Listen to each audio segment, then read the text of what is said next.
मोशे अपने ससुर मिदियन के पुरोहित येथ्रो की भेड़ बकरियां चराते हुए निर्जन क्षेत्र के पश्चिम में परमेश्वर के पर्वत होरे पर पहुंच गए। वहां उन झाड़ियों के बीच में से आग की लौ में याहवे के स्वर्गदूत ने उनको दर्शन दिया। उन्होंने देखा कि झाड़ी जल रही थी पर भस्म नहीं होती।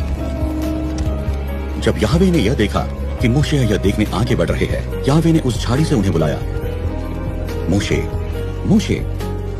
उन्होंने उत्तर दिया, कहिए प्रभु। कहा, पास ना आओ, अपने पैरों से जूती उतार दो, क्योंकि यह स्थान जिस पर तुम खड़े हो पवित्र है। याहवे ने यह कहा, मैं ही तुम्हारे पूर्वजों के पिता अर्थात अब्राहम का, इसहाक तथा याकूब का परमेश्वर हूँ। मोशे ने अपना मुंह छिपा लिया, क्योंकि वह परमेश्वर की ओर देखने से डरता था। परमेश्वर ने मोशे से कहा, मिस्र देश में मेरे लोगों की हालत मैंने देखी है। उनके कष्ट कर मेहनत कराने वालों के कारण उनका रोना मैंने सुना है और उनके कष्ट को जानता हूँ। ये अब मैं तुम्हें फरो के पास भेजूंगा कि तुम मेरी प्रजा इस्राएलियों को मिस्र देश से निकाल लाओ। किंतु मोशे ने परमेश्वर से कहा, मैं कौन हूँ जो फरो के पास जाऊँ और इस्राएलियों को मिस्र देश से निकालूं? यह सुन मोशे ने परमेश्वर को उत्तर दिया, यदि मैं इस्राएलियों के पास जाकर उनसे कहूँ, तुम्हारे ही पूर्वजों के परमेश्वर ने मुझे तुम्हारे पास भेजा है, और वह मुझसे पूछे क्या है उस परमेश्वर का नाम, उन्हें क्या नाम बताऊंगा?